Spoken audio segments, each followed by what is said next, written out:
Paz do Senhor, meus irmãos. Estamos de volta com a nossa escola bíblica dominical, estudando hoje a lição de número 6, que tem o tema O profeta Elias e Eliseu, seu sucessor. Nossa leitura bíblica em classe está no segundo livro dos Reis, capítulo 2, do versículos 1 ao 15. Nós não estamos fazendo a leitura para ganharmos um pouco de tempo, visto que nós temos muita coisa boa a aproveitar de cada lição. Vamos extrair alguns pontos, algumas lições dos tópicos, que são 3 tópicos com alguns pontos. Vamos estar fazendo alguma observação e temos certeza que Deus vai nos abençoar. Se você já é inscrito no canal, continue assistindo, compartilhando e comentando também, fazendo a sua pergunta, enfim, o seu comentário. Caso você não seja inscrito, eu te faria um convite para se inscrever no nosso canal e se tornar aí o nosso companheiro de toda semana para estarmos estudando juntos a palavra de Deus. Se você gostar do assunto e quiser compartilhar com alguém, você vai estar ajudando alguém a aprender um pouco mais da palavra de Deus. Muito bem, a nossa lição está dividida em 3 tópicos e o primeiro tópico vai falar da despedida de Elias, mas eu vou estar lendo a introdução da nossa aula. Ela ajuda bastante a gente a compreender o desenrolar do assunto. Veja bem, o ministério de Elias estava terminando quando Deus o ordenou que ungisse o seu sucessor. O escolhido foi Eliseu. Eliseu era muito próximo e leal de Elias, antes de ser levado aos céus pelo Senhor. Elias perguntou a Eliseu sobre o que gostaria de receber de sua parte. E Eliseu, mais que depressa, pediu porção dobrada do espírito de Elias sobre ele. E assim foi. O fim do ministério de Elias e o início de Eliseu são os assuntos dessa lição. Ou seja, o fim do ministério de Elias e o início do ministério de Eliseu é o assunto da nossa lição. Terminou-se o período, o tempo de Elias e inicia-se o período ministerial, profético de Eliseu. Isso já vem mostrando para nós que o ministério ele tem um início e tem um final. Alguns têm um ministério pastoral por toda a sua vida.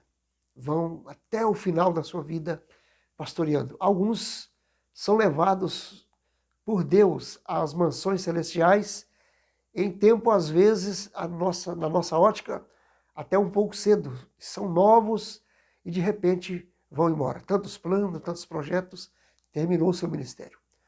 E outros, às vezes, vão um período trabalhando, fazendo algo, e chega-se um tempo que ele, às vezes, toma uma decisão, ou algo acontece na sua vida, e isso termina. O que vem a ser isso? Todo ministério tem começo e fim? Lógico. Só que quem sabe o final de cada ministério iniciado é Deus. Então, se você entrou no ministério, você está agindo ou trabalhando no ministério da obra de Deus, prossiga fazendo com amor, com dedicação e saiba que o final pertence a Deus. Mas, enquanto puder, vamos fazer a obra de Deus.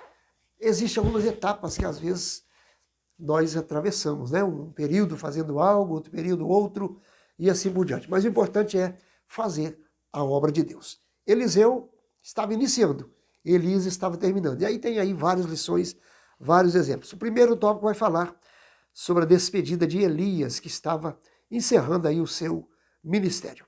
O ministério de Elias termina, o primeiro ponto. Elias realizou grandes feitos em seu ministério profético. Foi vitorioso diante dos profetas de Baal e Aserá. Foi ousado e perspicaz para responder, aconselhar, direcionar reis. Foi alimentado de forma milagrosa por Deus em tempos de adversidades. No entanto, mesmo diante de tamanhas realizações, chegou a hora do profeta encerrar a sua missão na terra. O ser humano, ele tem um final, ele é finito. Mas enquanto estamos na terra, estamos aí prontos, né, a ser usado por Deus, e se assim Deus nos escolheu, vamos fazer a sua obra. Elias foi um homem, nós já comentamos bastante sobre Elias nas lições anteriores, e às vezes muita coisa não há necessidade de comentarmos novamente, né? Mas Elias, ele foi Vamos extrair esse ponto aqui. Ele foi milagrosamente sustentado por Deus, alimentado por Deus, várias vezes, em tempos de adversidade. Sabemos isso, foi alimentado pelos corvos, através de uma viúva, enfim, Deus fez milagres através de Elias e na vida de Elias. Isso é interessante. Para você que está no ministério, enfrentando adversidades, saiba de uma coisa: Deus está cuidando de você. Ele sempre vai cuidar, ele sempre vai abrir uma porta, ele sempre vai providenciar aquilo que é necessário para que você prossiga fazendo a obra de Deus, cumprindo o seu ministério. Então não se preocupe, simplesmente confia no Senhor e Ele continuará sempre te ajudando. Um profeta com grandeza de alma. Esse era o profeta Elias. Observe o ponto 2. Embora Elias seja considerado um dos maiores profetas do Antigo Testamento, a ponto de aparecer no Monte da Transfiguração, ao lado de Jesus. Isso está em Mateus 17. Ele não proferiu nenhuma profecia de longo prazo e provavelmente não escreveu nenhum livro. Isso nos ensina que a grandeza de um profeta não é medida somente pelo tempo do cumprimento de suas profecias, mas principalmente pela integridade e grandeza de sua alma. Há homens que escrevem livros e mais livros. Há homens que escrevem teologia. Há homens que compõem músicas. Há homens que fazem coisas grandes. E há pessoas que não fazem nada disso, mas têm um ministério profético.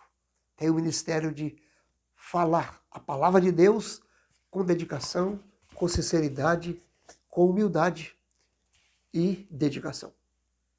Então o ministério é dado por Deus. Nós estudamos aí na revista passada os dons espirituais e os dons ministeriais. Deus escolhe pessoas das mais diversas classes da sociedade, diversas idades, raças, línguas, tribos. Deus sempre tem escolhas especiais e capacita. Ele chama, capacita e coloca alguém para fazer o seu trabalho. Então, meus irmãos, o que está trazendo para nós aqui de exemplo é o seguinte, que um profeta, um ensinador, um pastor, um pregador, ele não deve ser medido, não deve ser observado simplesmente pelas façanhas, pelo heroísmo, pelas coisas que ele consegue fazer. Não. Mas pela grandeza da alma, pela maneira que ele faz, pela dedicação e o amor que ele faz à obra de Deus.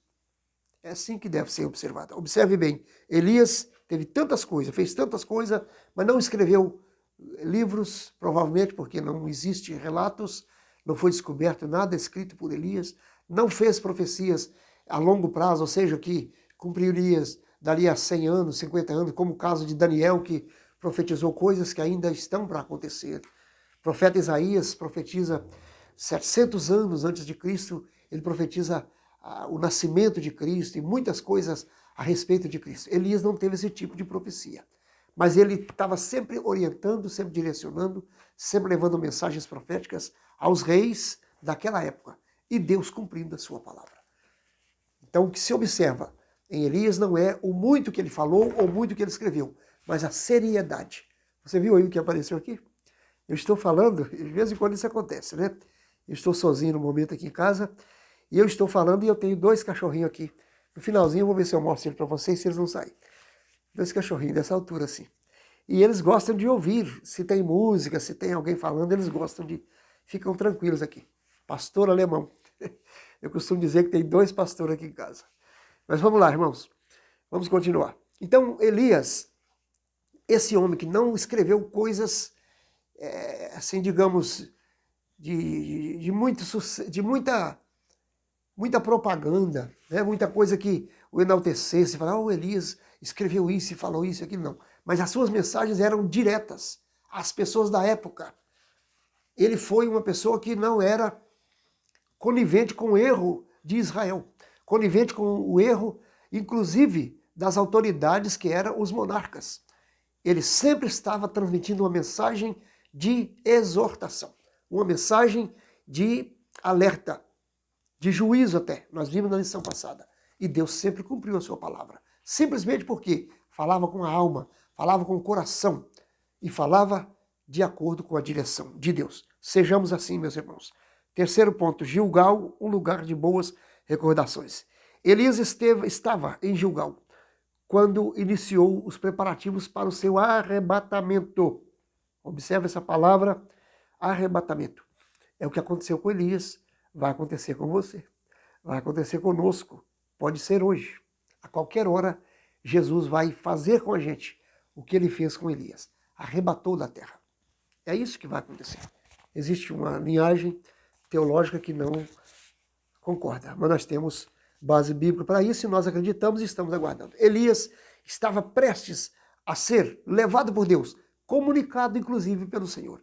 E ele então está em Gilgal. Esse lugar foi o cenário de grandes e marcantes acontecimentos. Observe, em Gilgal foi estabelecido o memorial da travessia do Jordão, realizada por Josué, no capítulo 4 do livro de Josué. Ali também, os israelitas foram circuncidados, capítulo 5 de Josué, celebraram a primeira Páscoa na terra prometida, lógico. Foi em Gilgal que Elias tomou ciência do término do seu ministério profético. O que isso vem trazer para nós? É o lugar de onde Deus falou com ele. Significa isso, eu entendo que o que isso pode dar para a gente é que Deus, ele tem para algumas pessoas um lugar determinado. O que importa para nós não é aquele lugar que a gente quer estar, mas sim aonde Deus quer que a gente esteja. Elias estava nesse lugar, um lugar de muitas histórias e muitas coisas lindas. Elias estava ali. E Deus avisa Elias, conversa com ele, e Deus faz alguns testes em Elias. Nós vamos ver isso aqui a partir do segundo tópico, quando vai falar de Eliseu. Então Elias estava, irmãos, sendo notificado por Deus que ele estava findando o seu ministério e deveria escolher, nomear, apontar, indicar, preparar um seu sucessor. Ou seja, alguém que ficasse no seu lugar para dar sequência ao ministério. Significa que Deus zela, cuida da sua obra. Se eu parar por minha causa, a obra de Deus não para. Se você disser, eu vou parar porque eu não estou sendo reconhecido, não estou sendo valorizado, e eu isso ou aquilo, e a obra de Deus vai sofrer porque eu faço isso e faço aquilo, irmãos, isso é um engano muito grande. Deus sempre vai estar preparando alguém.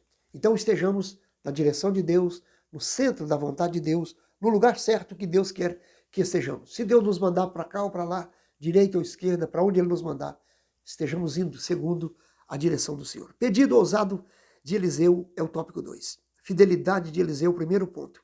Antes de Deus levar Elias no redemoinho ao céu, ele mandou o profeta fazer uma viagem da cidade de Gilgal a Betel. Elias disse a Eliseu que não precisava ir, mas ele respondeu, não te deixarei. Durante a viagem, Elias disse 2 vezes para Eliseu voltar, mas ele recusou. Para Eliseu, era uma honra servir Elias, porque esse era o trabalho que Deus lhe tinha dado para fazer. Elias era acompanhado, era ajudado, auxiliado por Eliseu, aquele moço que andava com Elias, trabalhava com Elias. Enfim, nós observamos aqui um obreiro preparando alguém. Companheirismo, né? Isso está visto aí, nessa situação. Elias e Eliseu eram companheiros. O primeiro tópico disse aí que ele era leal, fiel, né, ao seu companheiro Elias. Alguém comentou que essa viagem de Elias de Gilgal até Betel, ele fala que fica em Betel, fica em Dotã, eu vou a Dotã, eu vou a Betel. Alguém disse que era lugares que existia ali um grupo de filhos de profetas que serviam a Deus, estavam se preparando para o trabalho, e que Deus manda Elias estar indo a esses lugares, no caso Betel, Dotã, e ele vai para notificar a esses homens de Deus que ele estaria sendo levado e que Eliseu seria o seu sucessor. Isso é uma lógica muito, muito certa, e Deus estava preparando o povo para o que ele estava fazendo. Então acontece uma coisa, Elias diz para Eliseu assim, olha, pede o que você quiser, que te faça e vai acontecer. Eu vou orar, certamente ele disse, eu vou orar e Deus vai te conceder. Então, Eliseu faz um pedido, que está aí no segundo tópico do nosso segundo subtópico, né? Ele fala assim, ó, quando Elias percebeu que Eliseu realmente não deixaria, em razão da sua lealdade e companheirismo, isso é importante, irmãos, lhe deu o direito de pedir qualquer coisa que desejasse. Eliseu então disse, peço-te que haja porção dobrada do teu espírito sobre mim. O que realmente Eliseu estava pedindo? Em Israel, 2 partes de uma herança eram para o filho primogênito. Assim Eliseu estava pedindo para ser herdeiro de Elias, ou seja, para ficar no lugar dele como profeta. Ele também pediu para ter o espírito ou atitude de Elias, porque queria a mesma coragem e zelo pela verdadeira adoração. Nós vimos e ainda vemos muitas vezes a expressão porção dobrada do Espírito e buscando porção dobrada. Isso não é pecado de maneira alguma, pedir porção dobrada. É simplesmente um texto fora de contexto, né? Porque o que Eliseu estava pedindo não era isso. Não era isso, irmãos. Eu não estou copiando nada de ninguém. Se você ver o texto, observar, você vai entender isso. Eliseu estava pedindo porção dobrada do espírito de Elias, não do espírito de Deus. Do espírito de Elias. Pode observar aí que o versículo, o texto, a palavra espírito está em minúsculo. E toda vez que a Bíblia registra a palavra Espírito de Deus, Espírito Santo, Espírito do Senhor, Espírito de Cristo, referindo-se ao Santo Espírito de Deus, a gráfica coloca isso em maiúsculo. E nós temos essa separação. Então, quando se refere ao espírito do homem, ou a um anjo como espírito, ou até mesmo a um espírito maligno, a palavra espírito, ela é escrita em minúsculo. É exatamente o que está no texto. Então, o que ele estava pedindo?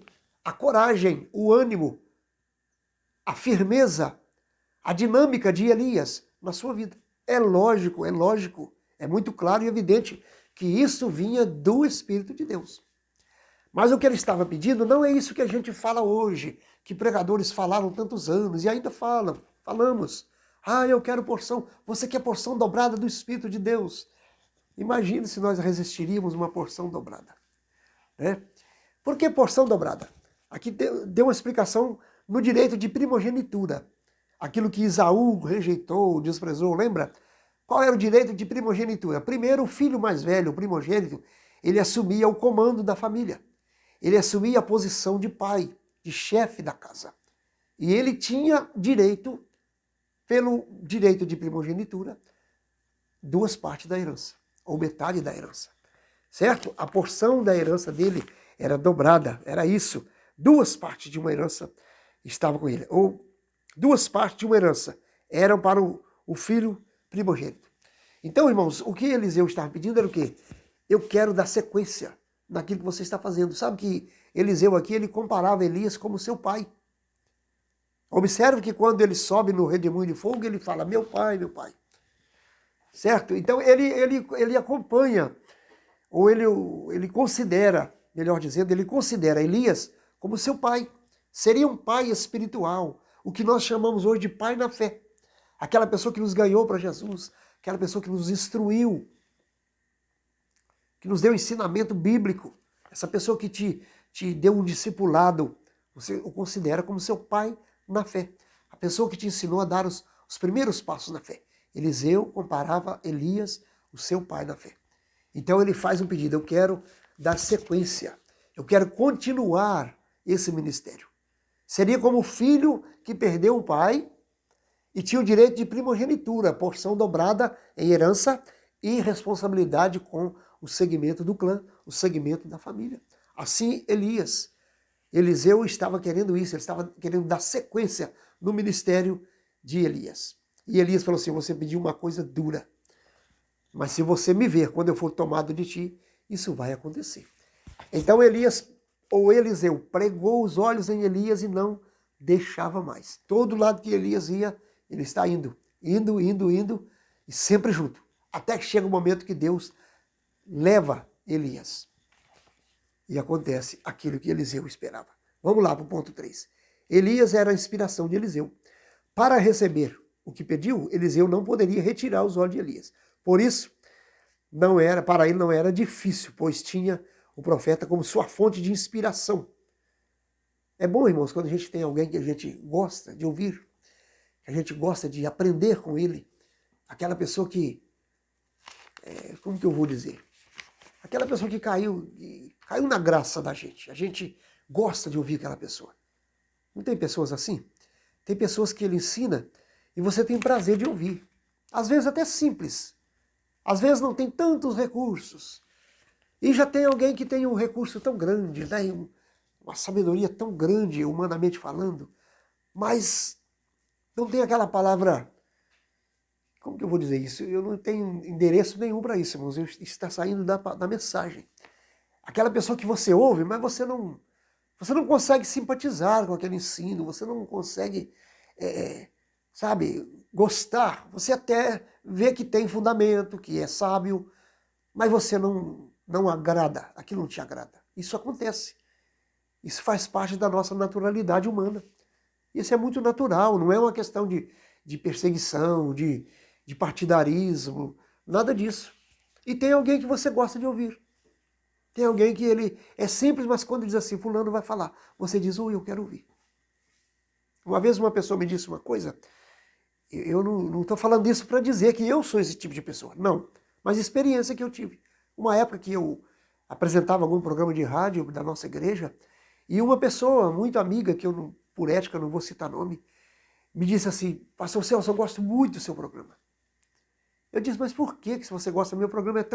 É tão simples, é tão comum. Ele disse, é por isso que eu gosto. É por isso que quando você fala, você é você mesmo. E eu guardei isso na minha mente, no meu coração. Você é você mesmo, você falando é você mesmo. Há pessoas que quando ele pega uma Bíblia ou pega um microfone, ele não é ele mais. Ele muda, ele é outra pessoa. E você às vezes o conhece e aí você não consegue ouvir. Irmãos, isso é difícil, mas isso é uma realidade. Elias era a fonte de inspiração para Eliseu. Eliseu olhava para Elias como alguém que emanava algo de bom para ele. Qual é a lição? Procuremos ser alguém que seja a inspiração de outro alguém. É que nós possamos ser isso. Aquele conselho que Paulo deu a Timóteo. Ninguém te despreze. Que ninguém te despreze. Né? Que ninguém despreze a tua mocidade. Ele deu vários conselhos, mas entre tantos ele deu esse, né?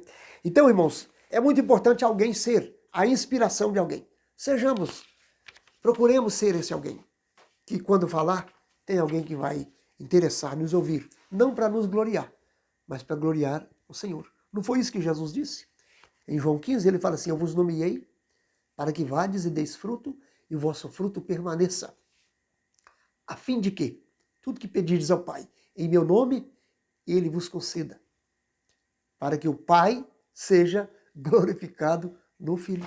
Olha, é a gente fazendo a obra de Deus e Deus sendo glorificado. O Pai, o Filho e o Espírito Santo sendo glorificado por aquilo que fazemos.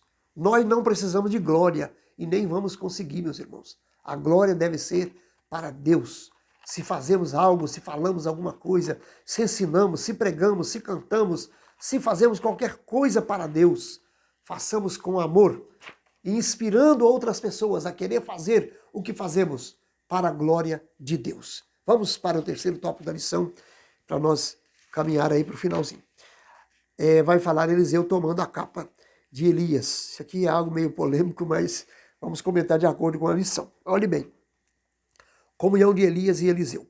Enquanto Elias e Eliseu caminhavam juntos, conversavam, o que denota intimidade e comunhão entre os dois. É muito importante, obreiros, ter comunhão, pastores, pastor igreja, igreja e pastor, irmão e irmão, membros da igreja, terem comunhão, terem intimidade.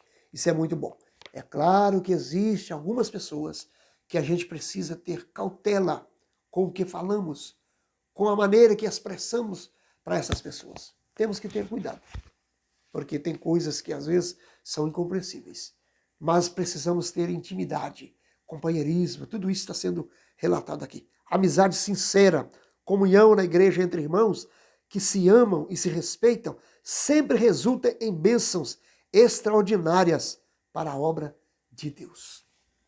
A bênção é para mim, é para você, para a igreja e até para a sociedade.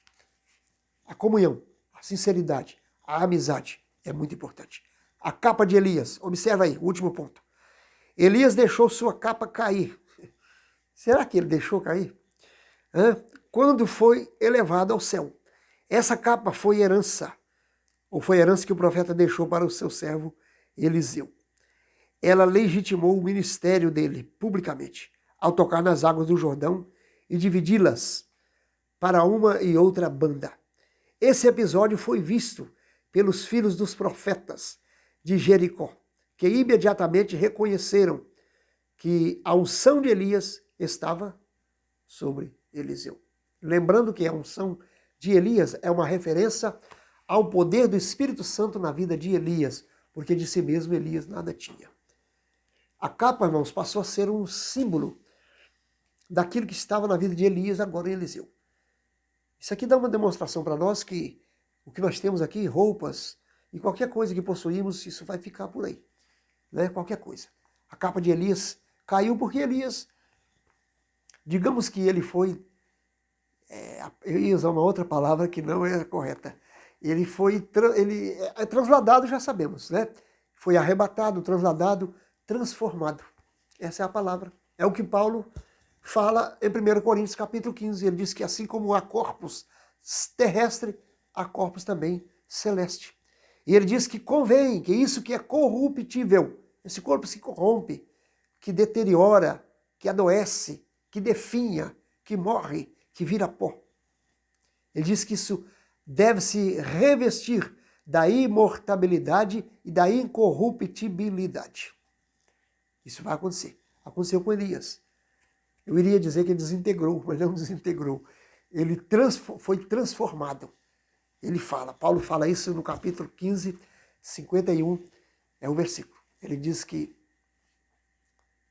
seremos num abrir e fechar de olhos. 7 milésimos de segundo. Um piscar de olhos. É a expressão mais rápida que Paulo conhecia. O movimento mais rápido do corpo humano, o piscar de olhos. A ciência diz que nós piscamos de 6 a 12 vezes por minuto. Proteção das nossas córneas, e nós não sabemos isso, né? Então, um piscar de olhos é muito rápido, 7 milésimos de segundo aproximadamente, e é isso que vai acontecer. Nesse curto espaço de tempo, você vai desaparecer. Nós vamos desaparecer e vamos estar entrando nas mansões celestiais. Assim como Elias, ou como aconteceu com Elias, vai acontecer conosco. Eliseu foi o sucessor de Elias simplesmente porque ele era um seguidor leal, um companheiro, um amigo de Elias. E ele era uma pessoa temente a Deus e que buscava as coisas de Deus. E quando teve a oportunidade de pedir algo muito valioso para o profeta Elias, que era um homem de Deus, ele simplesmente pediu algo espiritual. Ô irmãos, que coisa boa. Vamos sempre buscar, como Jesus disse, primeiro, o reino de Deus e as demais coisas, foi Jesus quem falou, serão acrescentadas. Que Deus continue te abençoando, que você continue no seu ministério, fazendo a obra de Deus, seguindo sua jornada e sempre dependendo de Deus, buscando coisas espirituais. Semana que vem, nós vamos comentar na lição de número 7, exatamente a vida de Eliseu, o ministério de Eliseu. A lição tocou muito pouco agora em Eliseu, mas semana que vem vamos falar algo sobre Eliseu, é a lição 7. Eu te espero nesse vídeo na semana que vem. Que Deus te abençoe. Deixa aí o seu joinha, o seu like nesse vídeo, compartilhe com alguém. E se você quiser comentar alguma coisa, fazer um comentário, uma pergunta, estamos aí pronto para compartilhar da bênção de Deus com você. Que Deus te abençoe, em nome de Jesus.